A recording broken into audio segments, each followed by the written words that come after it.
السلام علیکم ورحمۃ اللہ وبرکاتہ۔ میری بیوی جڑواں بچے پیدا کرنے والی تھی۔ ڈاکٹر نے کہا کہ بیوی کی جان کو خطرہ ہے، بچے یا ماں صرف ایک ہی بچ سکتا ہے، تو میں نے لالچ میں آ کر اپنے بچے کو بچانے کا کہہ دیا۔ میں 2 گھنٹے کے بعد اپنے بیٹے کو لے کر گھر چلا گیا اور میری غریب ساس روتی پیٹتی اپنی بیٹی کے ساتھ ہاسپٹل میں ہی رہ گئی۔ 25 سال کے بعد جب میرے لاڈلے بیٹے نے ڈنڈے مار کر مجھ کو گھر سے باہر پھینکا تو ایک خوبصورت سی لڑکی مجھ کو اپنے گھر لے گئی۔ دروازہ کھولنے والی عورت کوئی اور نہیں بلکہ میری اپنی۔ آدھی رات کا وقت تھا اور میرے سینے میں بہت درد اٹھنے لگا تھا۔ کھانسی تو پہلے ہی زوروں پر تھی، مگر آج کچھ عجیب سا درد تھا جو کم ہونے کا نام ہی نہیں لے رہا تھا۔ میں اپنے چھوٹے سے سٹور نما کمرے میں ٹہلتا رہا تاکہ کچھ آرام آ سکے۔ شاید بد ہضمی ہو گئی ہو، لیکن میں تو سوکھی روٹی ہی کھایا کرتا تھا، وہی میرا نصیب تھا۔ ایک دکھ کی لہر میرے سینے کے آر پار ہونے لگی۔ میرا لاڈلا بیٹا جسے میں نے ہر سکھ دیا، عیش و آرام کی زندگی دی، آج وہی مجھے اپنے گھر کے اس کونے میں پھینک کر بھول چکا تھا۔ یہاں تک کہ میرا گھر کے دوسرے حصوں میں جانا منع تھا۔ میں جو کہ اپنے بیٹے کی خاطر سب کو بھول چکا تھا، وہی بیٹا آج اپنی نخریلی بیوی کے کہنے پر کئی بار مجھے ذلیل کر کے رکھ دیتا۔ میرا کھانا پینا سب بند کر رکھا تھا، بچا کھچا کھانا میرے سامنے پھینک کر چلے جاتے، جبکہ روزانہ کئی اقسام کے کھانے بنتے تھے اور بچا ہوا کھانا ملازمین کو دیا جاتا تھا۔ مگر مجھ سے اتنی نفرت کرتا تھا میرا بیٹا، کیونکہ میں نے خود اپنے والد کے ساتھ یہی سب کچھ کیا تھا اور ان کی جگہ اپنے اس بیٹے کا ہر ناز نخرہ اٹھایا تھا، اور آج یہی بیٹا مجھے اتنے دکھ دیتا تھا کہ میری روح تک زخمی ہو چکی تھی۔ ساری رات میں اپنے گناہوں کی معافی مانگا کرتا، مگر شاید میرے گناہ ناقابل معافی تھے، تبھی یہ اذیت میرا مقدر بن چکی تھی۔ صابر نے اپنی پسند سے ایک امیر کبیر لڑکی سے شادی کی تھی۔ ویسے تو ہماری بھی اچھی خاصی زمینیں تھیں، مگر بہو کچھ زیادہ ہی امیر تھی۔ میرا بیٹا صابر اپنی ماں کی طرح بہت خوبصورت تھا، تبھی اس پر مر مٹی۔ اس سے میرا وجود برداشت نہیں ہوتا تھا، کیونکہ وہ مجھے ایک آنکھ دیکھنا نہ چاہتی تھی اور ہر طرح کی پابندی مجھ پر لگا کر رکھتی تھی۔ میری بہو اور صابر اس کی باتوں میں آ کر کئی بار مجھے ذلیل کر چکا تھا، کئی بار تو اس نے مجھے مارا بھی تھا۔ یہ دکھ مجھے نہ جینے دیتا نہ مرنے۔ اب میں کس کو اپنے روح کے زخم دکھاتا، اس لیے دل ہی دل میں روتا رہتا تھا۔ جہاں دولت ہی سب کچھ ہو، وہاں والدین کی کیا ضرورت۔ مجھے کمرے سے نکلتے وقت خوف بھی آ رہا تھا، کیونکہ میری امیر بہو کو میں پسند نہ تھا، لیکن آج میں دروازہ کھول کر جھانکا تاکہ مجھے میرا بیٹا نظر آئے تو میں اسے اپنی تکلیف بتا سکوں، لیکن یہی میرا گناہ بن گیا۔ کمرے سے باہر قدم رکھتے ہی میرے بہو نے مجھے دیکھ لیا اور صابر کو چیخ کے پکارنے لگی۔ صابر شب خوابی کے لباس میں کمرے سے باہر نکلا تھا اور حیرت سے مجھے دیکھنے لگا۔ صابر، میں فون پہ بات کر رہی تھی اور یہ چھپ چھپ کے میری باتیں سن رہے تھے، کیا میری کوئی پرائیویسی ہے یہاں؟ بہو کے اس الزام پہ میں ہکا بکا رہ گیا تھا اور نفی میں سر ہلانے لگا، لیکن صابر نے بیوی کی باتوں میں آ کر اچانک سٹور سے ڈنڈا اٹھایا اور مجھے مارنے لگا۔ میں نے چلا کر خود کو بچانے کی کوشش کی، مگر صابر تو جیسے خون سوار تھا۔ مت مارو بیٹا، میری طبیعت ٹھیک نہیں، میں کمزور آواز میں بتانا چاہ رہا، مگر وہ رکنے کا نام نہ لے رہا تھا۔ اس کے تابڑ توڑ حملوں سے کھڑا نہ رہ پایا اور چکرا کر گر گیا۔ ایک خون کی لکیر میرے سر سے بہتی ہوئی دکھائی دی اور پھر مجھے کوئی ہوش نہ رہا۔ انکل آنکھیں کھولیں پلیز۔ کوئی میرے گال تھپ تھپا رہا تھا۔ میں نے بامشکل آنکھیں کھولی تو ایک پیاری سی لڑکی جو کہ شاید ڈاکٹر تھی، مسکراتے ہوئے مجھے دیکھے جا رہی تھی۔ مجھے کچھ بھی سمجھ نہیں آ رہا تھا میں کہاں ہوں۔ تبھی اس نے بتایا کہ کل رات جب وہ نائٹ ڈیوٹی کے لیے ہاسپٹل جا رہی تھی تو اس نے مجھے سڑک پہ زخمی حالت میں پایا اور ہاسپٹل لے آئی۔ اب مجھے سب کچھ یاد آ گیا تھا کہ کس طرح میرے جگر کے ٹکڑے نے میری روح کے ٹکڑے ٹکڑے کر ڈالے تھے۔ نہ صرف میرا بدن زخمی تھا بلکہ میرے دل سے بھی جیسے خون رسنے لگا تھا۔ مجھے روتا ہوا دیکھ کر وہ ڈاکٹر گھبرا گئی اور مجھے تسلی دی اور بہت سی باتیں ادھر ادھر کی کرنے لگی۔ اس کے اصرار پہ میں نے اسے ساری سچائی بیان کر دی اور اب وہ کافی پریشان لگ رہی تھی۔ انکل، آپ فکر نہ کریں، میں ہوں آپ کے ساتھ۔ وہ جتنی خوبصورت تھی اتنی ہی خوبصیرت بھی تھی۔ جانے کون سی ایسی عظیم ماں تھی جس نے اس کی تربیت کی تھی۔ میں انہیں دعائیں دینے لگا۔ 2 دن کے بعد مجھے ڈسچارج مل گیا تھا اور جب میں ہاسپٹل سے باہر نکلا تو سوچ میں پڑ چکا تھا کہ کہاں جاؤں گا اب۔ جس اولاد نے مجھے کوڑے کی طرح پھینک دیا اور کوئی خبر تک نہ لی، اب وہ مجھے کہاں رکھے گا؟ بلکہ میرے بے ہوش ہوتے ہی اس نے مجھے سڑک پر پھینک دیا تھا۔ یہ خیال آتے ہی میرا دل خون کے آنسو رونے لگا تھا۔ کس کو بتاتا یہ سب؟ آج مجھے اپنے گناہ رہ رہ کر یاد آ رہے تھے۔ کاش میں اپنی بیوی پہ ظلم نہ کیا ہوتا تو آج مجھے سزا نہ ملتی۔ میں آنکھیں کو صاف کرتا ہوا آگے بڑھا تو تبھی مجھے ڈاکٹر نورین نے روک لیا۔ کہاں جا رہے ہیں انکل؟ وہ بھاگتی ہوئی آ رہی تھی۔ اس نے میرا بازو پکڑا اور تقریباً کھینچتی ہوئی اپنے کار تک لے گئی۔ میں نانا کرتا رہ گیا مگر وہ باضد تھی کہ مجھے اپنے گھر لے جائے گی۔ مجبوراً میں اس کے ساتھ چل پڑا۔ تقریباً کوئی آدھے گھنٹے کی مسافت طے کرنے کے بعد ڈرائیور نے گاڑی ایک عالیشان بنگلے کے سامنے روک دی تھی۔ میں اس علاقے میں کبھی نہیں گیا تھا لیکن میں نے اس علاقے کے بارے میں سن رکھا تھا کہ وہ علاقہ بہت مہنگا ہے۔ وہاں کے رہنے والے اس قدر مغرور ہوتے ہیں کہ وہ عام جھونپڑی یا پھر متوسط طبقے میں رہنے والے لوگوں کو دیکھنا بھی پسند نہیں کرتے۔ میں اب اس لڑکی سے مرعوب ہونے لگا تھا کیونکہ اس کے گھر کے باہر جو نیم پلیٹ لگا تھا اس کے اوپر ایڈوکیٹ محمد طیب کا نام لکھا ہوا تھا، جس سے مجھے اندازہ ہو گیا تھا کہ یہ لڑکی جو کہ خود کو ایڈوکیٹ کی بیٹی بتا رہی ہے یقیناً یہ اسی کا گھر ہوگا۔ گاڑی گیٹ کے اندر داخل ہوئی اور میں اندر سے بنے اس گھر کو دیکھنے لگا۔ باہر گیٹ سے اس قدر اندازہ نہ ہوتا تھا کہ یہ گھر اندر سے اتنا کشادہ بنا ہوا ہے، لیکن اس کے اندر داخل ہوتے ہی حد نگاہ صرف اور صرف باغ ہی نظر آتا تھا۔ گھر بہت دور بنا ہوا تھا، اس لیے ہمیں تقریباً گھر کے مین دروازے تک پہنچنے میں 10 منٹ لگ گئے تھے۔ میری حیرت دیکھ کر وہ لڑکی مجھے کہنے لگی، انکل آپ بالکل بھی پریشان نہ ہوں، جتنا یہ گھر بڑا ہے اتنا ہی ہمارا دل بھی بڑا ہے۔ میں اس کی بات سن کر کھسیانی سی ہنسنے لگا اور کہنے لگا، وہ بات نہیں ہے، بس یہ میں سوچ رہا تھا کہ تم جیسی اتنی امیر لڑکی جس کو کسی چیز کی کمی نہیں، آخر وہ ہم جیسے غریبوں کا مفت میں علاج کیوں کرواتی ہے، اور اس کے بعد ہم جیسے غریبوں کی مفت میں مدد کرنے کے لیے راضی کیسے ہو جاتی ہے۔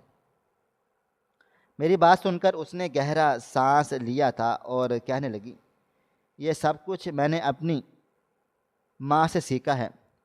ہم لوگ پہلے امیر نہ تھے۔ میری ماں بتاتی ہے کہ اس نے بہت ذلت بھری زندگی جی ہے۔ وہ اس قدر کسپمری کی حالت میں رہ چکی ہے کہ اس کے پاس کھانے کو بھی پیسے نہ ہوتے تھے اور وہ لوگوں کے گھروں میں برتن مانجنے کے لیے مجبور ہو چکی تھی۔ اس لیے جب اللہ تعالیٰ نے ہم پر اپنی رحمت کی بارش برسانا شروع کی تو میری ماں نے ہم سب بہن بھائیوں سے یہ وعدہ لینا شروع کر دیا کہ ہم جب بھی کسی غریب، مجبور اور کسی بے کس انسان کو دیکھیں تو ہم اس کی مدد کے لیے آگے بڑھنا ہے، پھر چاہے دنیا اس کا تماشا ہی کیوں نہ دیکھتی ہو۔ بس یہی وجہ ہے کہ اپنی ماں کی باتیں اس قدر میں اپنے دل و دماغ میں بٹھا چکی ہوں کہ اب وہ میرے لیے ایک احساس بن چکی ہیں۔ میں جب بھی کسی کے ساتھ زیادتی ہوتے ہوئے دیکھتی ہوں تو مجھ سے برداشت نہیں ہوتا، اس لیے اس کے حق کے لیے بولنا، اس کے لیے لڑنا، آپ کہہ لیں کہ اب میری فطرت میں شامل ہو چکا ہے۔ اور کچھ تو خون کا بھی اثر ہے کہ میرے والد ایک ایڈوکیٹ بھی ہیں۔ بس یہی میری مختصر سی کہانی ہے۔ یہ کہہ کر وہ لڑکی خاموش ہو گئی۔ اس کی بات سن کر میں سوچنے لگا کہ آخر وہ کتنی عظیم ماں ہوگی جس نے اپنی اولاد کی اتنی اچھی اور نیک صلاح دی ہے۔ اب میرا دل چاہنے لگا تھا کہ میں اس عورت کو دیکھوں اور اس عورت سے مل کر اس کا شکریہ ادا کروں اور اسے بتاؤں کہ اس کی گئی تربیت نے میرا دل جیت لیا ہے۔ اتنے میں گاڑی گھر کے مین دروازے کے پاس جا کر رک گئی تھی اور ڈرائیور پھر پہلے کی طرح اترا اور جلدی سے اس لڑکی کی طرف کا دروازہ کھولنے لگا۔ میں بھی اپنی طرف کا دروازہ کھول کر گاڑی سے باہر آ چکا تھا۔ وہ لڑکی اپنی طرف سے ہوتے ہوئے میرے پاس آئی اور کہنے لگی، انکل، آپ سے میں ایک بات کہنا چاہتی ہوں۔ اب آپ کو اللہ تعالیٰ کی ذات پر مکمل طور پر بھروسہ کرنا ہے۔ میں اس لڑکی کی بات سن کر مسکرا اٹھا اور کہنے لگا، تم بے فکر رہو، بالکل ایسا ہی ہوگا جیسا کہ تم نے سوچا ہے۔ اس کے بعد ڈرائیور نے گھر کا مین دروازہ کھولا اور ہم لوگ یوں ہی باتیں کرتے ہوئے اس دروازے کو پار کر گئے۔ راہداری سے گزرنے کے بعد ہم ٹی وی لاؤنج میں جا کھڑے ہوئے۔ ابھی میں اس گھر کو اندر داخل ہو کر دیکھنے میں مگن تھا کہ ایک طرف سے ایک نسوانی آواز آئی، بیٹی تم فون کیوں نہیں اٹھا رہی تھی؟ یہ آواز مجھے کچھ جانی پہچانی لگی، اس لیے میں نے جو ہی مڑ کر اس آواز والی عورت کی طرف دیکھا تو میں دنگ رہ گیا تھا۔ وہ عورت بھی مجھے دیکھ کر حیران و پریشان رہ گئی تھی، جبکہ اس کی بیٹی ہم دونوں سے بے خبر اسے کہہ رہی تھی کہ اس کے موبائل فون کی چارجنگ ختم ہو گئی تھی، اس لیے وہ اس کی کال نہ اٹھا سکی تھی۔ اس کے علاوہ بھی وہ بہت کچھ کہے جا رہی تھی اور چلتے چلتے ڈائننگ ٹیبل پر پڑے ہوئے جگ سے پانی کا گلاس بھرنے لگ گئی تھی، لیکن میں تو جیسے صرف اور صرف اس عورت کو دیکھے چلے جا رہا تھا، مگر میرے تو وہم و گمان میں بھی نہیں تھا کہ مجھے آگے کیا دیکھنا پڑے گا اور اپنے ماضی کا پچھتاوا پھر سے ناسور بن جائے گا۔ نورین نے جیسے ہی اپنے گھر کا دروازہ کھولا تو سامنے جو وجود تھا اسے دیکھ کر میرے پیروں تلے سے زمین نکل گئی۔ ایک بار پھر ماضی میرے سامنے دکھائی دے رہا تھا۔ ارے دانش، سنا ہے تیری بیوی بڑی خوبصورت ہے، اور اور ہم نے یہ بھی سنا ہے کہ وہ انگریزی بولنا جانتی ہے۔ ارے ہاں، مائی شاہدہ بتا رہی تھی کہ تیری بیوی جرگہ کے فیصلے کے آگے بھی بول اٹھی تھی۔ آخر ہے کیا تیری بیوی؟ کبھی ہمیں تو بھی اس سے ملوا، ہم بھی تو اس کے رنگ روپ دیکھیں۔ میں اپنے دوستوں کی یہ فضول باتیں سن کر کہکا لگا کر ہنسنے لگا تھا۔ میں گاؤں کے سردار کا بیٹا تھا، اس لیے بہت ہی مغرور چال چلتا تھا۔ میرے یہ یار دوست بھی بہت اوباش اور لوفر قسم کے تھے۔ میں گاؤں کے سردار کا بیٹا ہونے کا فائدہ اٹھاتا تھا اور اپنے لوفر اور اوباش دوستوں کے ساتھ مل کر گاؤں میں آنے جانے والی ہر ایک خوبصورت لڑکی کو چھیڑتا تھا۔ کبھی ان پر طرح طرح کی آوازیں کستا تو کبھی ان کا راستہ روکتا، کبھی ان کو ڈراتا اور کبھی کبھی ان سب کو خواہ چھیڑا کرتا تھا۔ مجھے یہ سب چیزیں بہت لطف دیتی تھی، اور اس پر جب میں ان بیچاری لڑکیوں کا ڈرا سہما روپ دیکھتا تو میرے دل کو ایک الگ سی تسکین ملتی۔ اکثر گاؤں کے لوگ میرے باپ کے پاس میری شکایات لے کر پہنچ جاتے تھے۔ میرا باپ چونکہ ایک سردار تھا اور بہت نیک دل اور شریف انسان تھا، وہ خاموشی سے میری شکایتوں کو سنتا رہا اور ان گاؤں والوں سے معذرت کرتا اور اس بات کی یقین دہانی کرواتا کہ آئندہ میرا بیٹا تم لوگوں کے گھر کی عزتوں کے ساتھ کوئی چھیڑ خانی نہیں کرے گا۔ اور اس کے بعد پھر جب میں گھر جاتا تو میرا باپ ڈنڈا پکڑ کر میرے پیچھے پڑ جاتا تھا، لیکن میری ماں اور دادی میرے سامنے چٹان بن کر کھڑی ہو جاتی تھیں۔ یوں میں اپنے اس ڈھال کا فائدہ اٹھاتا اور اپنے باپ کی مار سے ہر بار بچ جاتا تھا۔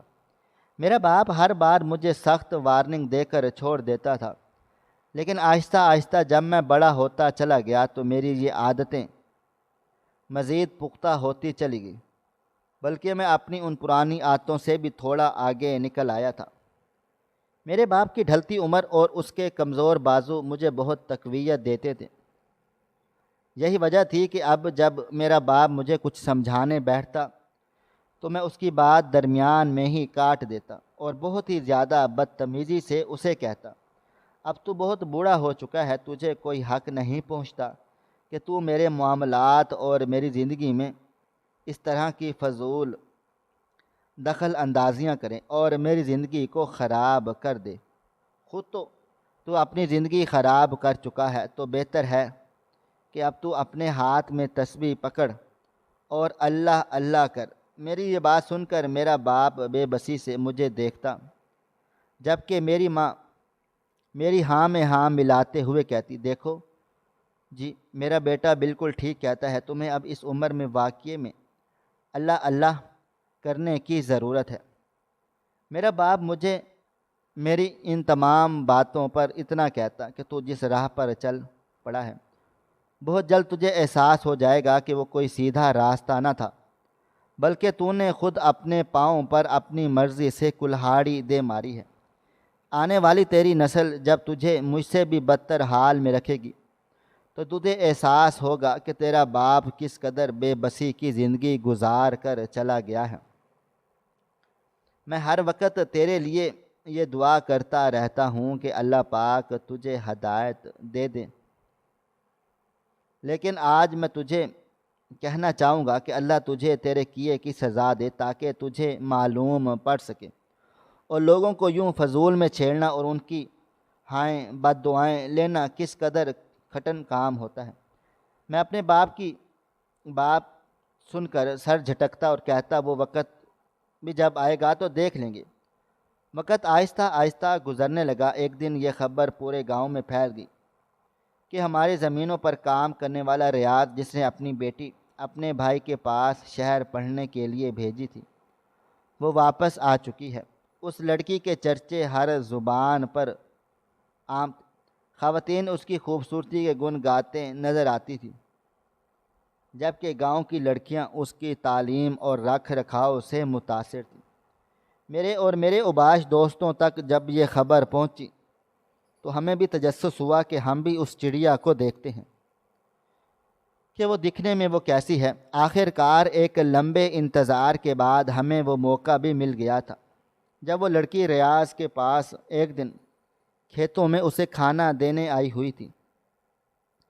میں اس لڑکی کو دیکھتے ہی اس پر دل ہار بیٹھا تھا اور یہ پکا تہیہ کر لیا تھا کہ اگر شادی کروں گا تو اسی لڑکی سے۔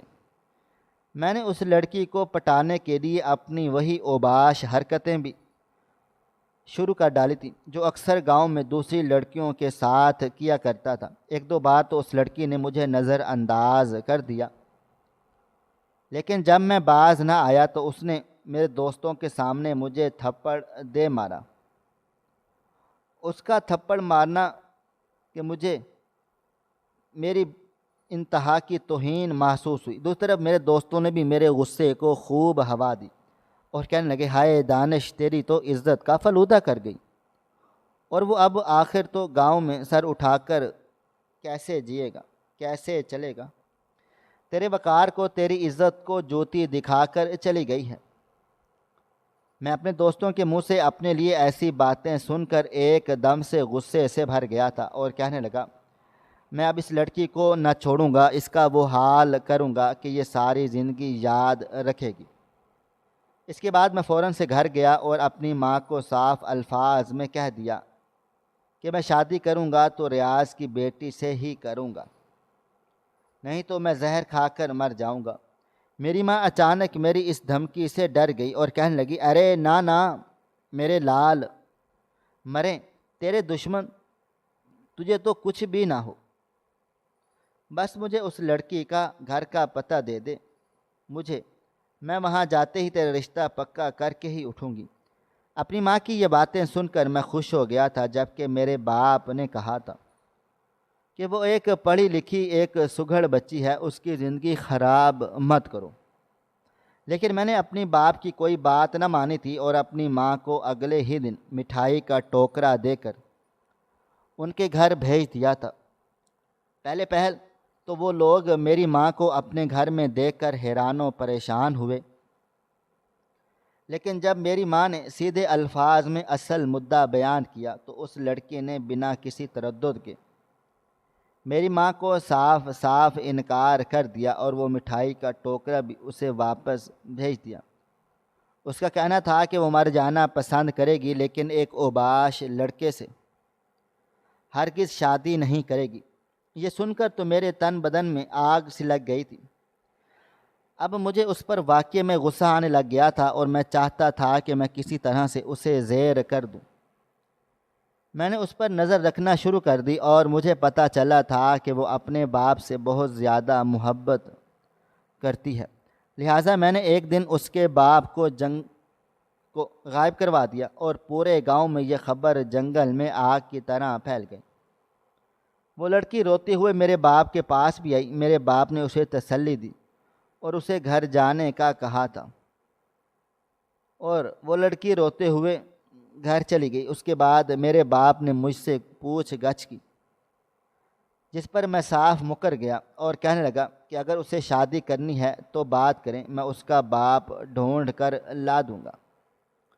میرا باپ بے بسی سے کہنے لگا، نالائق، تجھے شرم نہیں آتی؟ تو یہ کس طرح کی فضول باتیں کر رہا ہے؟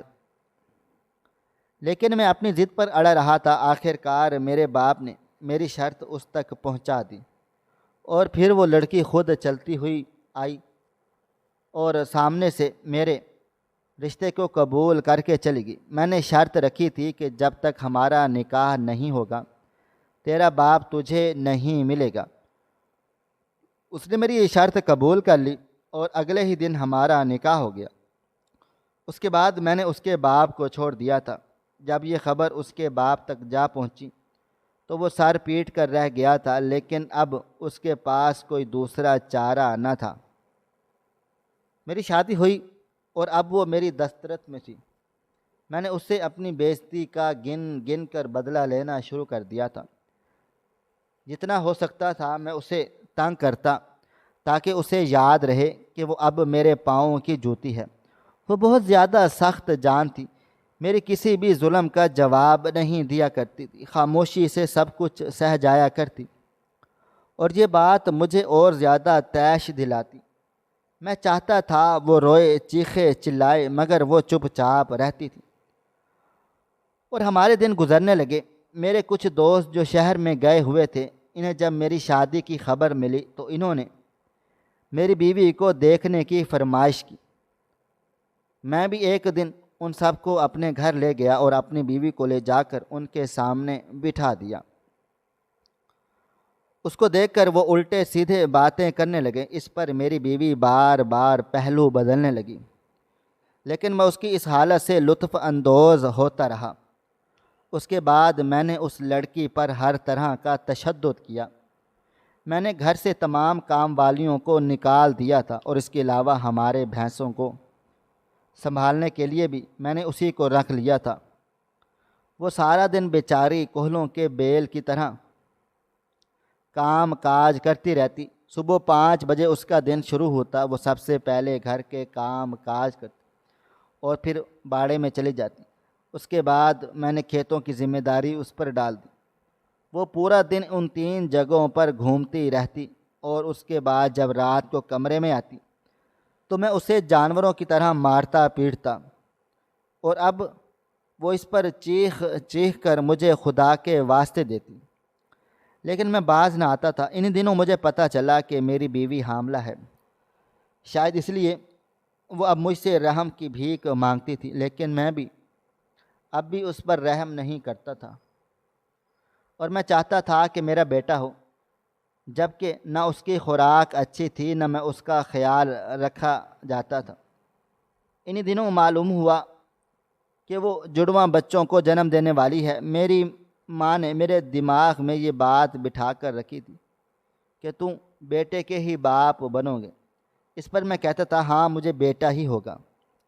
میں نے پورے گاؤں میں یہ بات پھیلا دی تھی۔ آخر کو وہ دن بھی آن پہنچا جب میرے بیوی کو دردیں شروع ہو گئیں۔ ہم اسے لے کر قریبی ہسپتال چلے گئے اور وہاں ڈاکٹر نے بتایا کہ آپ کی بیوی کی حالت بہت خراب ہے، ہم بچے یا ماں سے ایک کو بچا سکتے ہیں۔ ڈاکٹر کی یہ بات سن کر میں نے جلدی سے کہا کہ مجھے میرے بچے سلامت چاہیے۔ ڈاکٹر نے مجھے عجیب نظروں سے دیکھ کر واپس آپریشن تھیٹر جا چکی تھی۔ 4 گھنٹے انتظار کے بعد ڈاکٹر نے یہ خوشخبری سنائی کہ آپ کو ایک بیٹا اور ایک بیٹی ہوئی ہے۔ میں نے جب بیٹی کی خبر سنی تو میں نے اپنی ماں کو اس بات سے آگاہ کیا، جس پر مجھے میری ماں کہنے لگی کہ تم اس منحوس کی بیٹی کو چھوڑو اور بیٹا لے کر یہاں سے فرار ہو جاؤ۔ میں نے جب کہا کہ اس کا کیا ہوگا تو اس پر میری ماں کہنے لگی کہ دفع کرو، ہمیں اس سے کیا لینا دینا، ہمیں تو اپنا وارث مل چکا ہے۔ میں نے اپنی ماں کی بات سن کر اپنا بیٹا اٹھائے اس ہسپتال سے غائب ہو گیا تھا۔